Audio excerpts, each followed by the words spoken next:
बिस्मिल्लाहिर्रहमानिर्रहीम। अस्सलाम वालेकुम स्टूडेंट्स। फर्स्ट ईयर केमिस्ट्री का पहले चैप्टर का आज का हमारा टॉपिक है relative abundance of isotopes. Isotopes के बारे में मैं आपको लास्ट टाइम पढ़ा चुका हूं। एक ही एटम के एलिमेंट के ऐसे एटम्स जिनके एटॉमिक नंबर तो सेम होते हैं लेकिन एटॉमिक मैसेज मुख्तलिफ होते हैं, उनको हम उस एलिमेंट के आइसोटोप्स कहते हैं। अब आज क्या पढ़ने जा रहे हैं हम? उन आइसोटोप्स की रिलेटिव अबंडेंस, कसरत आप सादा अल्फाज में इसको कह सकते हैं कि एटमॉस्फेयर में, इन्वायरमेंट में या अर्थ क्रस्ट पे, पूरा अर्थ पर वो कितनी परसेंटेज में, कितनी मिकदार में मौजूद है। तो रिलेटिव अबंडेंस की तारीफ हम क्या करेंगे? Percentage of isotopes of an element in its given mixer. आपको एक एलिमेंट के आइसोटोप्स का मिक्सर दिया जाता है और पूछा जाता है कि इसमें उस एलिमेंट के हर आइसोटोप की अबंडेंस क्या है, कसरत क्या है। तो इसका क्या मतलब होगा? मिसाल के तौर पर हमारे पास हाइड्रोजन के दो आइसोटोप्स हैं, प्रोटियम और ड्यूटियम। हमें इसका मिक्सर दिया जाता है तो 100 ग्राम, सपोज टोटल मिक्सर की जो अमाउंट दी जाती है हमें वो 100 ग्राम है, 100 ग्राम। हम उन आइसोटोप्स को अलग-अलग करके उनकी अमाउंट्स को मेजर करते हैं तो हमें पता चलता है कि प्रोटियम जो है वो 99.98 ग्राम है।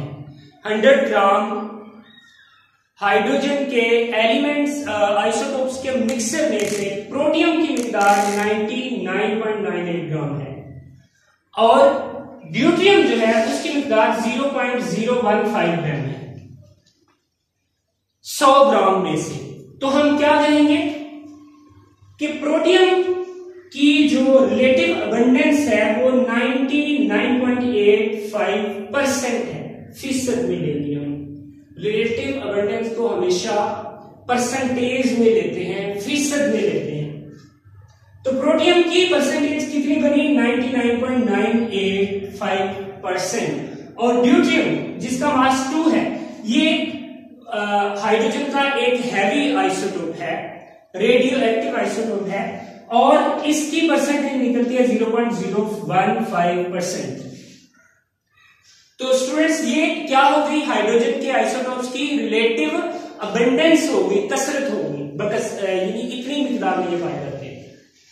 अब अगली बात है कि हम इन मिकदारों को डिटरमिन कैसे करते हैं, कैसे मेजर करते हैं? हमारे पास कौन सा डिवाइस है जिसकी मदद से हम किसी एलिमेंट के आइसोटोप्स के जो मिक्सर हैं उनमें से अलग-अलग मिक्सर की मिकदारें मालूम कर सकते हैं। तो हमारे पास एक इलेक्ट्रॉनिक डिवाइस होती है जिसको हम कहते हैं मास स्पेक्ट्रोमीटर।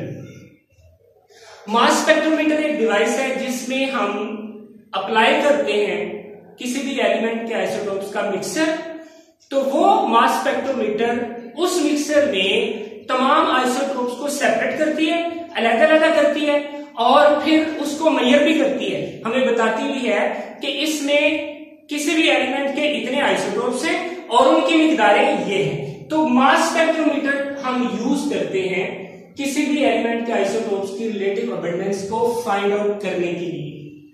अगली बात स्टूडेंट्स, कुदरत में, फितरत में जो आइसोटोप्स मौजूद हैं, टोटल एलिमेंट्स की तादाद 190 के करीब है, 190 के करीब है, लेकिन मुख्तलिफ एलिमेंट्स के आइसोटोप्स की टोटल तादाद जो नेचर में फितरती तौर पे मौजूद है वो 280 से ज्यादा है, अप टू 280, 280 से कुछ थोड़ी सी ज्यादा है। उन 280 में से 40 जो आइसोटोप्स हैं वो रेडियो एक्टिव हैं, अप टू 82 से ऊपर, 82 एटॉमिक नंबर से ऊपर वाले जितने भी एलिमेंट्स हैं वो सारे के सारे नेचुरली रेडियो एक्टिव हैं। और इसका ये मतलब हुआ कि उनके जितने भी आइसोटोप्स होंगे वो सारे के सारे रेडियो एक्टिव होंगे, मतलब उनमें से कुदरती तौर पे शुआएं खारिज होती हैं। तो 40 के करीब जो आइसोटोप्स हैं वो रेडियो एक्टिव हैं। तो टोटल मिला के कुदरती जो है वो 280 बनते हैं। अब मैंने नेचुरल मिकदार बताई है, तो इसका मतलब ये हुआ कि आइसोटोप्स को आर्टिफिशियली बनाया भी जा सकता है। तो यस, इसका आंसर इज यस। मुख्तलिफ एलिमेंट्स को उनको तोड़कर, उनके एटम्स को तोड़कर छोटे एटम्स में, बड़े न्यूक्लियस को तोड़कर छोटे न्यूक्लियस में तब्दील कर दिया जाता है। इस अमल को आप न्यूक्लियर फिशन कहते हैं। मैट्रिक में, फिजिक्स में आपने न्यूक्लियर फिशन का प्रोसेस जो है वो पढ़ा है, जिसमें हम बड़े एटम को कोई भी शुआ उस पर बमबार करके, किसी भी शुआ से हिट करके उसको तोड़ते हैं। जब एक बड़ा एटम तोड़ता है, हैवी एटम टूट जाता है, हैवी एटम टूट जाता है, तो उससे छोटे एटम बनते हैं, छोटे न्यूक्लियाई बनते हैं। इस अमल को हम डिसइंटीग्रेशन कहते हैं। डिसइंटीग्रेशन, जैसा कि इसकी एग्जांपल मैंने लिखी है, हमारे पास ये नाइट्रोजन का एटम है, हम इस पर न्यूट्रॉन की बम्बारमेंट करते हैं, न्यूट्रॉन से नाइट्रोजन एटम को हिट करवाते हैं, तो नाइट्रोजन एटम जो है वो टूट जाता है। ये देखिए, बोरोन का एलिमेंट बन गया और दूसरा हीलियम बन गया, अल्फा जर्रा भी खारिज हुआ। तो ये अमल जो है ये एलिमेंट्स की डिसइंटीग्रेशन कहलाता है, यानी हम एक हैवी न्यूक्लियस को तोड़कर लाइटर न्यूक्लियाई में तब्दील कर देते हैं।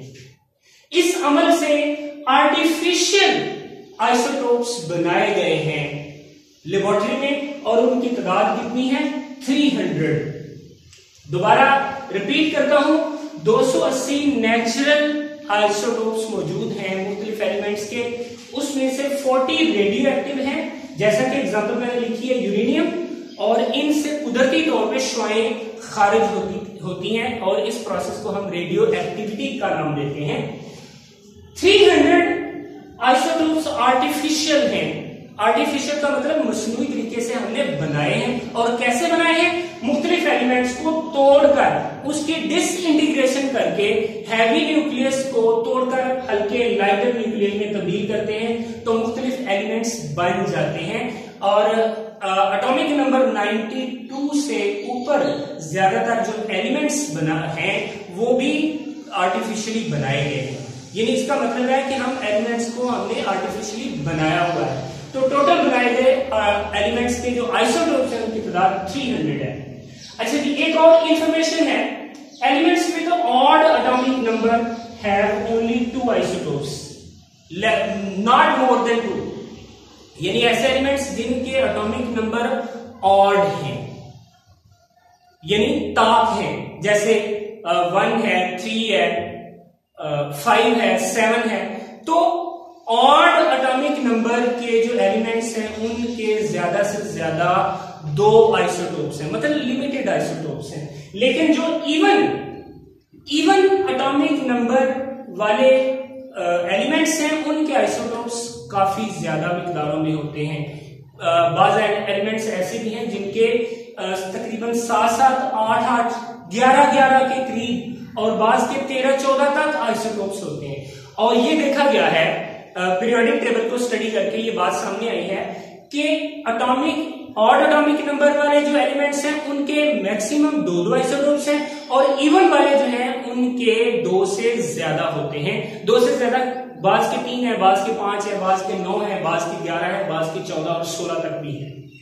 अच्छा जी, अब और फिर टोटल जो आइसोटोप्स हैं उनमें ज्यादा जो मिकदार है वो इवन एटॉमिक नंबर की है, जो कि 154 बनती है।